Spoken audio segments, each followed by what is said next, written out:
Hello, Facebook fans and YouTube fans of DX Engineering. It's Friday afternoon here in the Eastern time zone of the USA. It's 20 Zulu on May 31st, 2024. And this is the weekend special. This is a show where you never know what's going to happen or who's going to come on and visit. And today we have Katie Campbell. It's KE8LQR, and she is on from her high school station in Columbiana, Ohio. Hello, Katie. Hi. Katie, what is the call sign of the club station? Our club call is Kilo 8 Lima Papa Sierra, K8LPS. K8LPS. And you guys have had a station together and a tower for how long? Almost a year. We got it put up, everything finalized in August. In August. And tell us how high the antenna is and which antenna is it? So it's about 60 feet, and I don't know specifics, but it's 11 elements, and it does 5 bands, so we're pretty well covered. All right, great. Well, I know you've been giving it a workout in some of the contests, but let's talk a little bit about your Dayton experience this year. It was quite a bit different than last year, right? Yes, very, very different. This year, tell everybody about how you spent the weekend at the Hope Hotel and out in Xenia. So this year was the first year that my family and I stayed at the Hope. We didn't really know what to expect going into it. We knew that we were looking forward to Contest University, so we were like, okay, let's get all of this solidified. And then I ended up getting an invitation to present at CTU. So that's when we really got things nailed down. Overall, it was a super cool experience. Lots of networking with people that I had never imagined getting to talk to in person. So very exciting the whole weekend. So you got to present at Contest University with Grace, K8LG, and what did you guys talk about? So Grace and I talked about how to incorporate youth into multi-op contesting setups, and we had a lot of emphasis on like how we've been incorporated and how that's affected us and our contesting abilities and interest.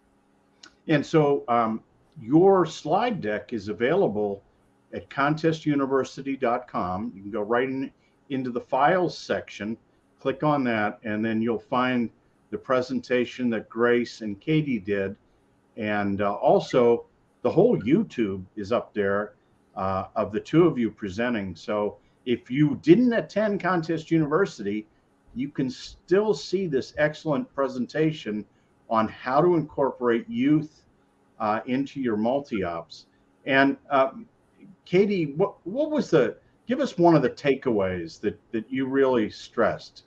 One of our takeaways, maybe the most important one, was to kind of just let the kids start out in a multi-op.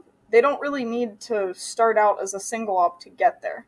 Like, if you start them in a multi-op, they're probably going to have a lot more enthusiasm and a lot more interest in it than if they sit there for 24, 48 hours working and don't really know how they're doing with it.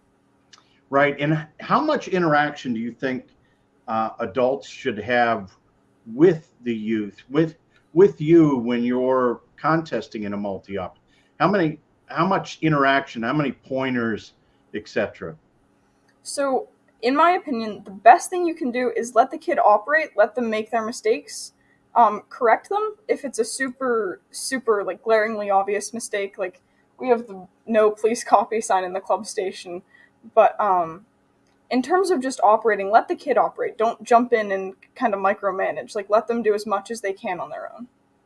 And that has worked well for you. That's certainly, I think, as I've watched you grow in your contesting career here. But I mean, this is only one of many things that you do in amateur radio. I mean, you're also into satellites, right?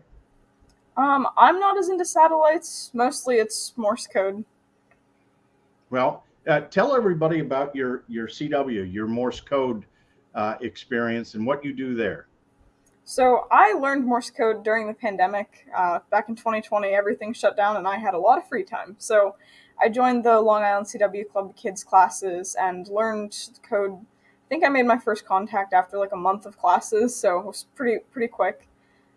Since then, I've been working on getting my speed up and everything. Right now, I can copy at around 35 to 40 words a minute. So lots of progress there.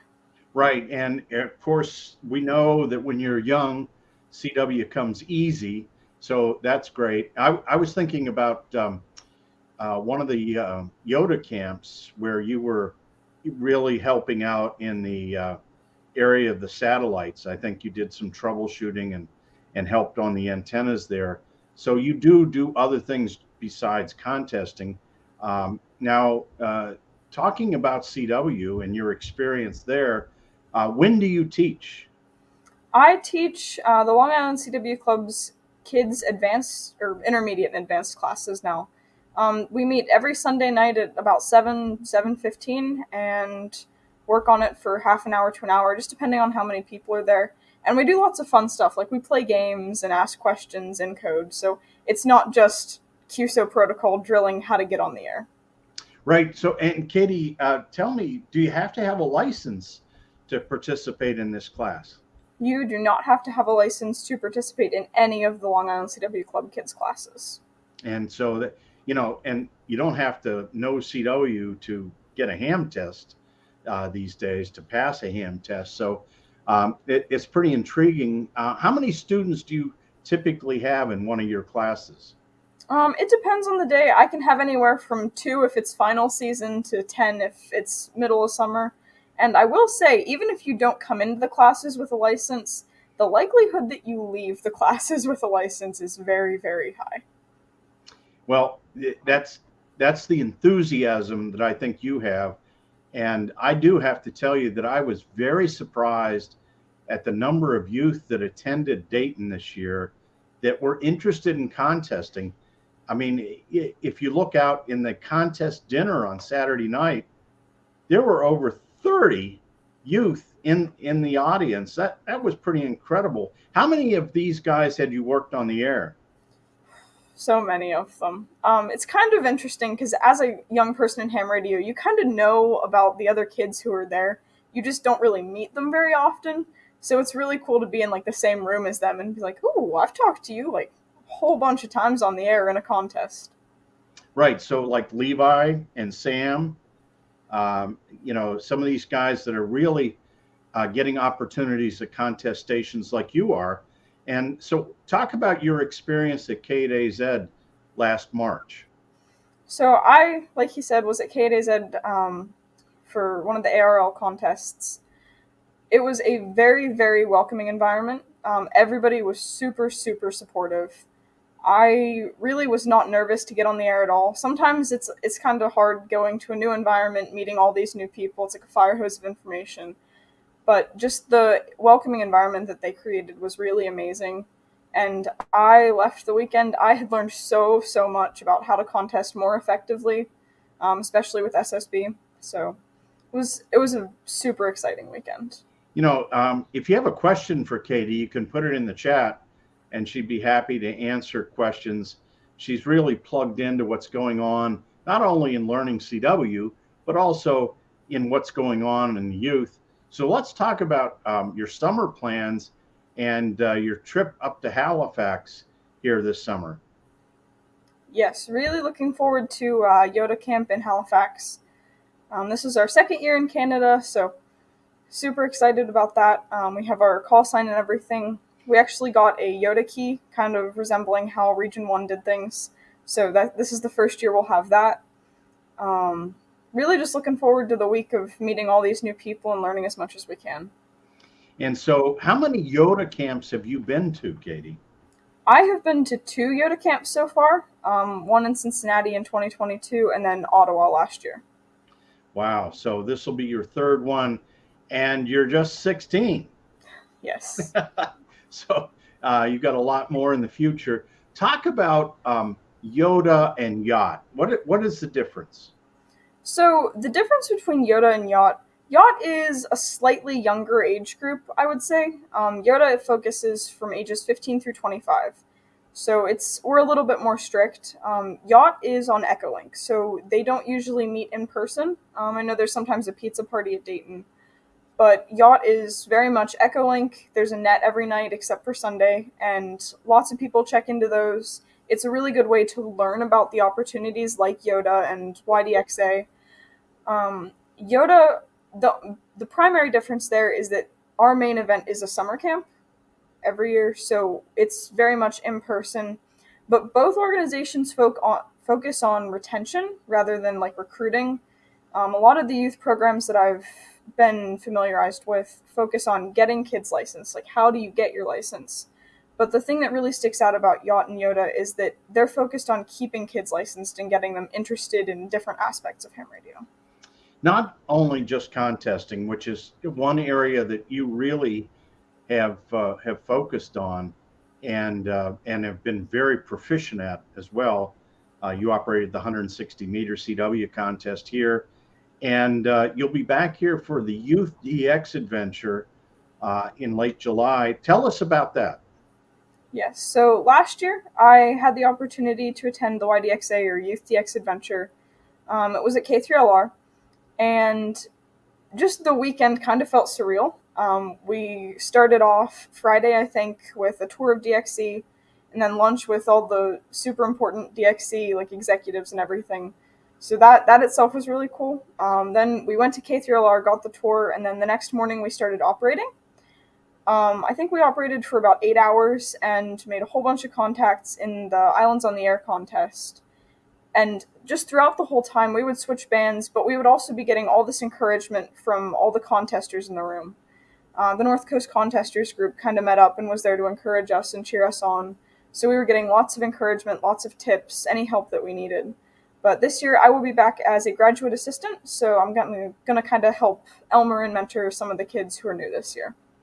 That's great, and certainly we're all looking forward to that. And we hope it doesn't rain this time, which was a little bit of an issue last year, but you overcame that. Let's take a look at the chat room real quick here.